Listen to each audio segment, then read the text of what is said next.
결혼 6년째 되던 해 남편이 갑자기 쓰러졌습니다.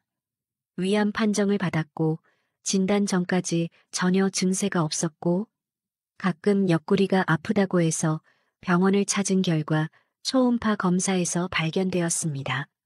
큰 병원에서 정밀 검사를 해보니 이미 다른 곳으로 전이가 진행된 상태였어요.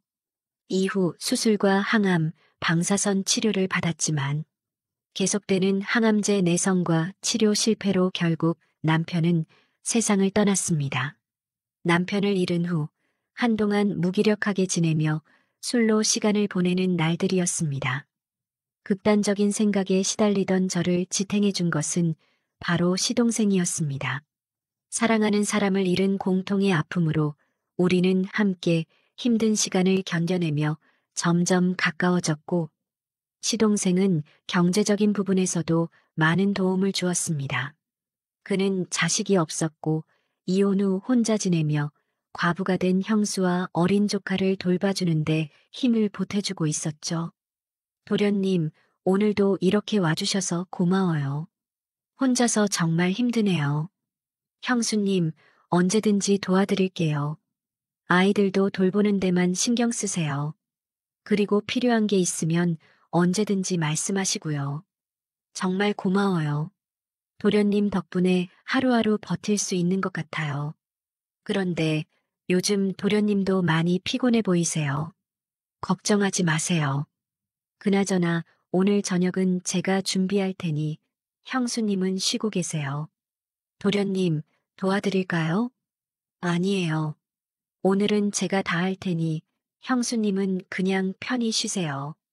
오늘 너무 즐겁네요. 사실 저도 도련님과 대화하는 것만으로도 많은 위로가 돼요. 남편이 떠나고 나서 이렇게 마음을 터놓을 사람도 없고 외로웠거든요. 저도 마찬가지예요.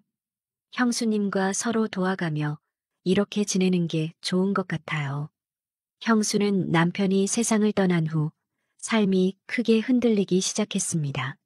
남편의 갑작스러운 죽음은 그녀에게 상실감과 무기력함을 안겼고 일상적인 활동조차 힘겹게 느껴졌습니다.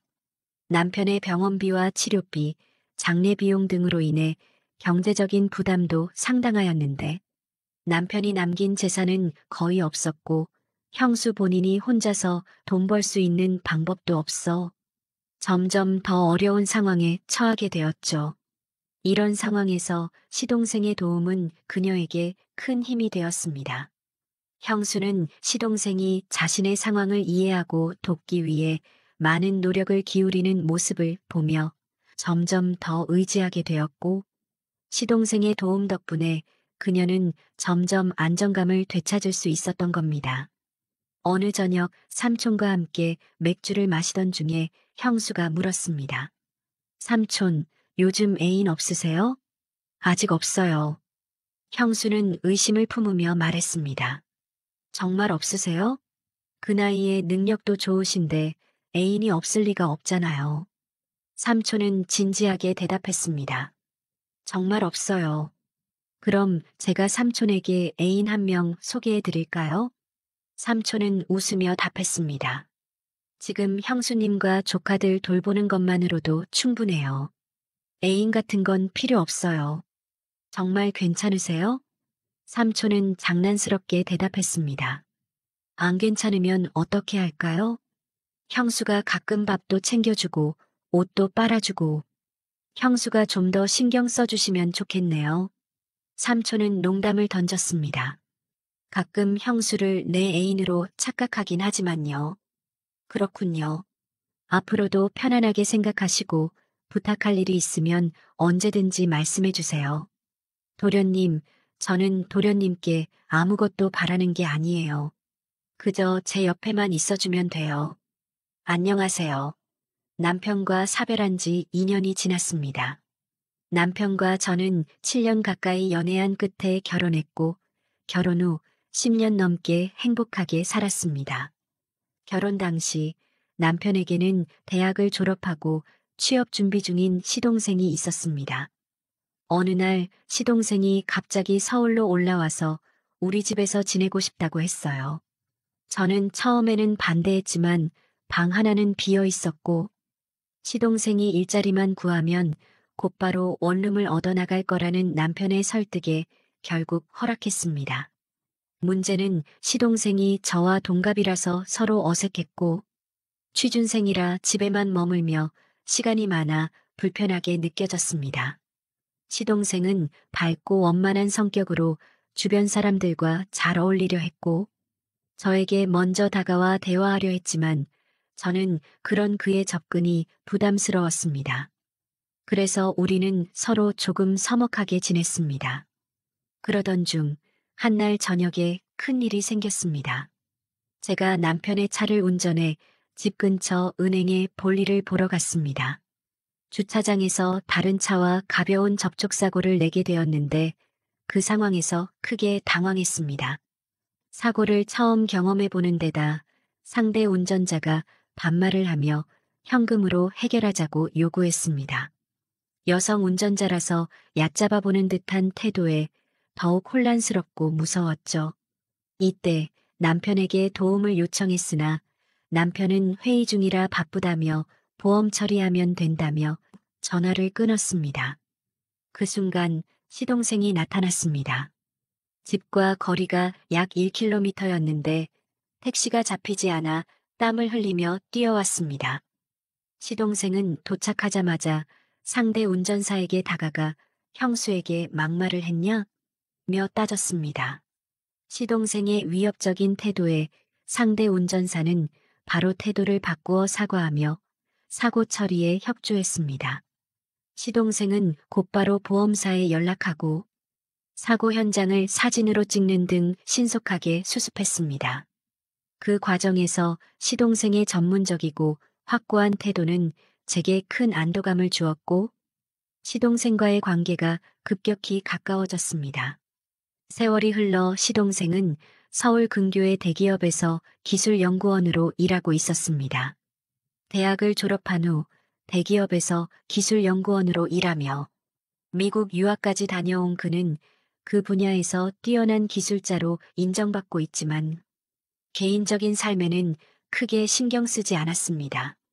어릴 때부터 남다른 성실함과 뛰어난 능력으로 학업과 직장에서 두각을 나타낸 시동생은 자신의 경력과 업무에 많은 시간을 투자했어요. 그로 인해 연애나 결혼에 신경 쓸 여유가 없었고 개인적인 관계보다는 직장 생활에 더 집중했습니다. 시동생은 직장에서는 항상 인정받았고 연봉도 매우 높은 편이었지만 사생활에서는 혼자 지내는 시간이 대부분이었습니다. 그러던 중 아이들의 학교 문제로 대화를 나누던 중 시동생이 갑자기 재혼에 대해 언급했습니다. 형수님, 재혼을 생각해 보시나요? 라는 말에 저는 놀랐습니다. 왜 그런 소리를 하냐? 며 남자라는 사람이 어딨냐고 묻자 시동생은 그런 건 아니라고 하며 한참 동안 뜸을 들였습니다. 그리고 나서 시동생은 제안했습니다. 우리 집으로 이사와서 한 집에서 지내는 건 어떨까요? 저는 그 제안이 적절하지 않다고 생각했습니다. 아이들은 괜찮지만 능력 좋고 홀몸인 시동생 앞에 걸림돌이 되고 싶지 않다며 고민을 표했습니다. 하지만 시동생은 신경 쓰지 말고 큰아이가 초등학교를 졸업할 때까지만이라도 함께 지내고 싶다는 부탁을 했습니다. 결국 시동생의 지속적인 부탁에 의해 우리는 그의 집으로 이사하여 함께 살게 되었습니다. 그러다 약 석 달 전쯤 시동생이 중요한 모임이 있다고 하며 늦게 들어온 날이었습니다. 저는 거실 소파에 앉아 TV를 보다가 졸음을 참지 못하고 잠이 들었습니다. 꿈과 현실이 뒤섞인 잠결에 문이 열리는 소리를 듣고 시동생이 들어왔구나 하며 다시 잠에 빠졌습니다. 그런데 얼마 지나지 않아 시동생이 저를 흔들며 깨웠습니다. 왜 방에서 안 자고 여기서 이러고 있어요? 고 묻는 그의 목소리에 깜짝 놀라 일어나 시계를 보니 새벽 2시 30분. 그 순간 시동생의 흐릿한 눈과 눈가에 맺힌 눈물을 보았습니다. 무슨 일이냐고 물어보자 그는 가슴이 답답하고 아프다고 말했습니다. 그 이유는 그가 좋아하는 여자가 있는데 다가가지 못하는 그 마음이 너무 힘들다는 것이었습니다. 처음에는 술주정으로 생각하고 피곤할 텐데 빨리 들어가서 쉬라고 했지만 그 이야기가 계속 맴돌았습니다. 다음 날 아침 저는 그에게 어제의 일에 대해 물었습니다. 왜 그렇게 힘들어했어요? 그러자 그는 사랑하는 여자가 있는데 그 여자 때문에 요즘 일이 손에 안 잡힌다고 털어놓았습니다. 그 말을 듣고 저는 이제 재혼할 때가 되었구나 하는 생각이 들었습니다. 하지만 그와 동시에 알 수 없는 질투도 느껴졌습니다. 이후로도 저는 그에게 아직도 그 여자에게 고백 못했어요? 라고 놀림 반 걱정 반으로 물어보곤 했습니다. 시동생은 그럴 때마다 고개만 끄덕이며 대답했죠. 좋은 사람 만나는 게 참 어렵죠. 그러던 중 최근에 사건이 터졌습니다.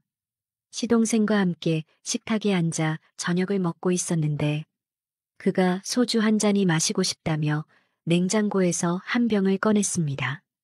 둘 다 술을 좋아하는 편이어서 냉장고에는 항상 소주와 맥주가 있었습니다.